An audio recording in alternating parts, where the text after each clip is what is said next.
Chapter 3 Variation Exercise 3.5 Question number 1 What problem से related है ये पूरी exercise?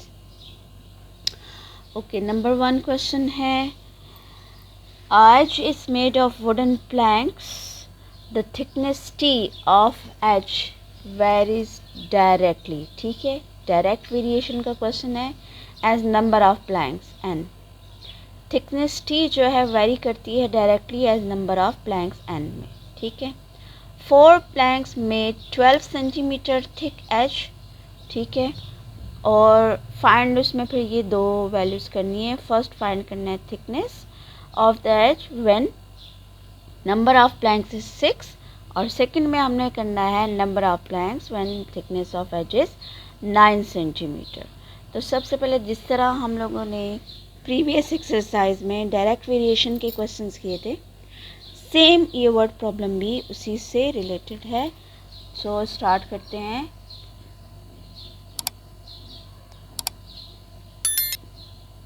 ओके, अब सबसे पहले तो देखिए आपको क्या क्या इन्फॉर्मेशन गिवन है. एक तो डायरेक्ट वेरिएशन है बिटवीन थिकनेस ऑफ एज और नंबर ऑफ प्लैंक्स में. तो चूँकि हमने फाइंड करना है इसमें thickness one number of planks is 6 ना, तो लेट थिकनेस को आप किसी भी वेरिएबल के इक्वल ले लो. सो लेट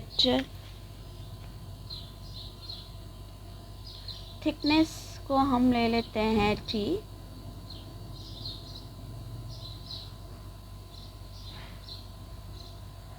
इसको हम t ले लेते हैं और नंबर ऑफ प्लैंक्स को हम ले लेते हैं p या n ले लें.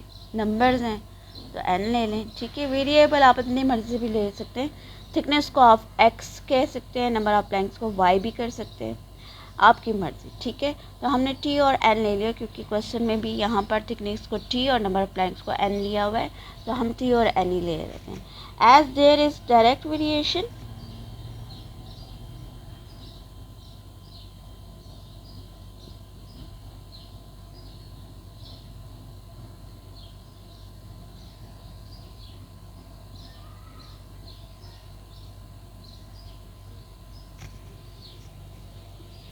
चूँकि ये डायरेक्ट वेरिएशन का क्वेश्चन है, सो इसलिए हम क्या करेंगे, इसको t varies directly on n. ठीक है, अब t वेरी कर रहा है डायरेक्टली तो इसमें इक्वेशन बना लें इसकी. So t is equal to kn. ये हमारे पास t की इक्वेशन बन गई. ठीक है, ये एक तरह से हमारा फार्मूला बन गया. अब यहाँ से हमने k की वैल्यूज़ को फाइंड करना है जिस तरीके से हमने पीछे एक्सरसाइजेस के क्वेश्चंस किए थे, सेम वही. ठीक है, सो यहाँ से हम फर्स्ट फाइंड करेंगे k where k is equal to, तो k के साथ n को बोथ साइड डिवाइड कर दें तो ये t बाय n आ जाएगा. ठीक है, now putting the values of t और n. अच्छा, अब कहाँ से आएंगी ये t और n की वैल्यूज़, वो भी हमें गिवन है. Look, thickness t varies directly as number of planks n. 4 planks में 12 सेंटीमीटर थिक एज. तो मतलब t हमारे पास क्या है, थिकनेस जो है वो 12 है, 12 सेंटीमीटर है, और नंबर ऑफ प्लैंक्स जो हैं वो नंबर्स जो हैं वो 4 हैं. ठीक है, नंबर ऑफ प्लैंक्स हमारे पास 4 है. So just putting the values in the equation we get k is equal to, values डाल दें k की. सो ये हमारा आ जाएगा, t की वैल्यूज़ है 12 और नंबर ऑफ प्लैंक्स जो है 4 है, तो कांस्टेंट वैल्यूज़ की आ जाएगी 3. So because k is a constant. ठीक है, k फाइंड कर लिया. अब हम वन बाय वन अपनी रिक्वायरमेंट फाइंड करेंगे. So first find number 1.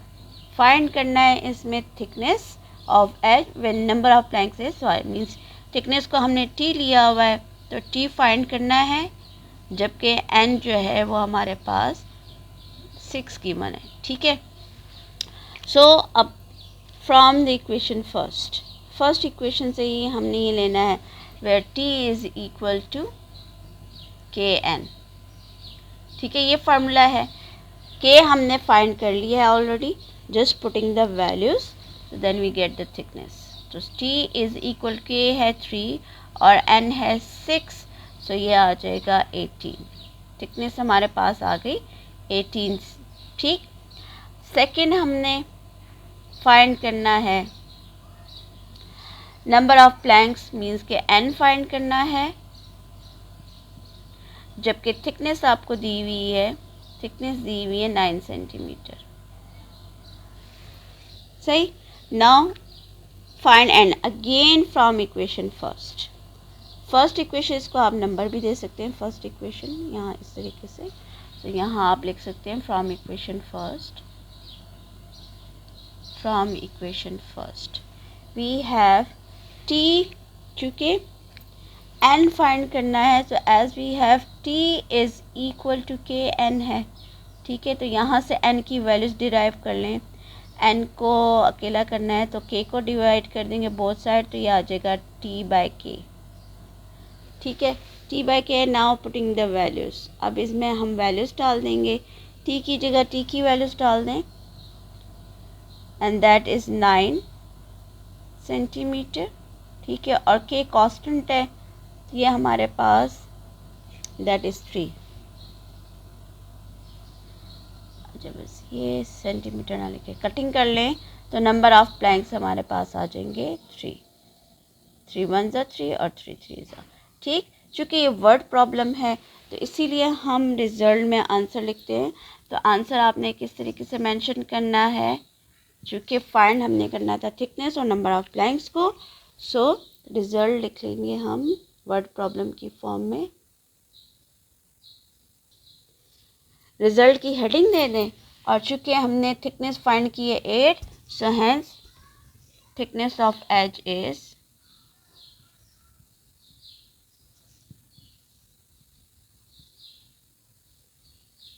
18 centimetre. क्योंकि उसका यूनिट आपको सेंटीमीटर में गिवन था, तो आंसर भी आपने 18 सेंटीमीटर यूनिट लिखना है। ठीक है, और नंबर ऑफ प्लैंक्स हमारे पास आ जाएंगे 3। ठीक है, so that is the required answer. Answer आपने इस तरीके से मेंशन करना है। क्लियर हो गया? कम्स टू नेक्स्ट क्वेश्चन पे जाते हैं। Question number 2, same exercise 3.5।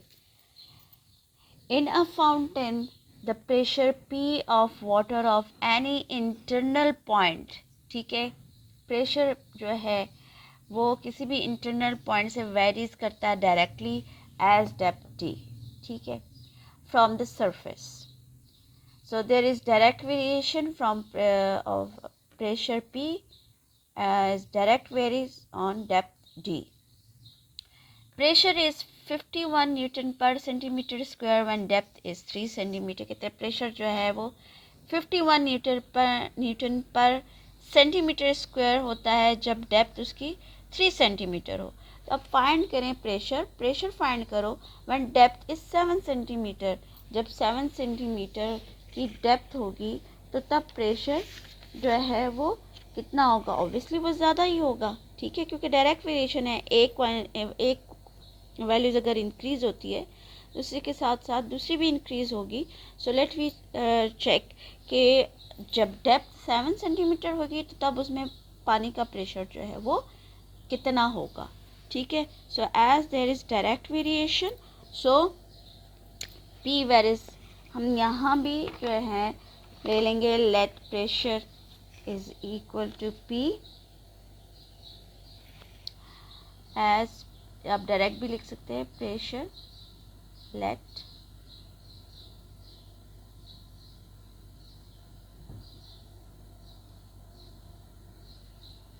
या pressure is equal to P, और डेप्थ को हम ले लेते हैं D। As there is direct variation, P varies directly on D, so P is equal to KD।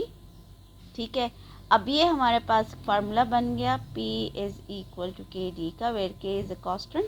तो यहाँ से आपने क्या करना है, K की वैल्यूज़ निकाल देनी है। इसको हम फर्स्ट इक्वेशन कर देते हैं। यहाँ से K की वैल्यूज़ निकालें तो D को डिवाइड कर देंगे बोथ साइड, तो P बाय D आ जाएगा। ठीक, अब सबसे पहले तो हमने K फाइंड करना है, और K फाइंड करने के लिए क्वेश्चन में ऑलरेडी आपको वैल्यूज़ दी हुई हैं। यहाँ पर देख, pressure is 51 Newton per centimeter and depth is 3. So as P is 51 Newton per centimeter square and D is 3 centimeter. So हमने K फाइंड कर लेना है, where K is equal to P 51 है और डिवाइडेड बाय 3। तो 51 bye 3 cutting कर दें 3 की टेबल में, तो ये K की वैल्यूज़ आ जाएगी, दैट इज़ इक्वल टू 70। ठीक है, where K is a constant value.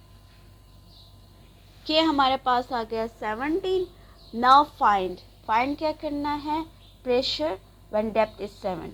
So pressure हमने फाइंड करना है when depth is 7 centimetre. So from equation first equation से ही हम करेंगे इसको solve.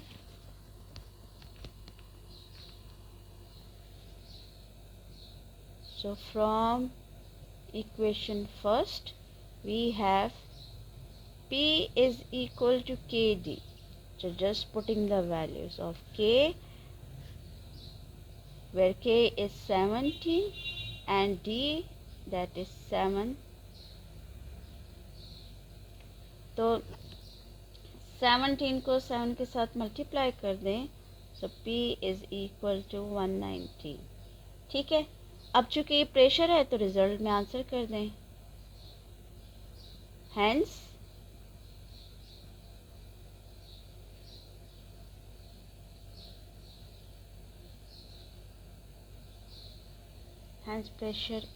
pressure of water is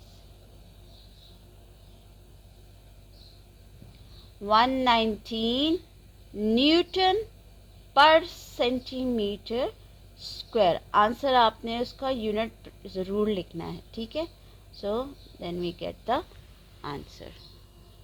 I hope कि समझ आ गई हो। कमेंट्स में ज़रूर मेंशन किया करें। Subscribe my channel and keep watching. Next question इंशाल्लाह नेक्स्ट वीडियो में, सो कीप वॉचिंग।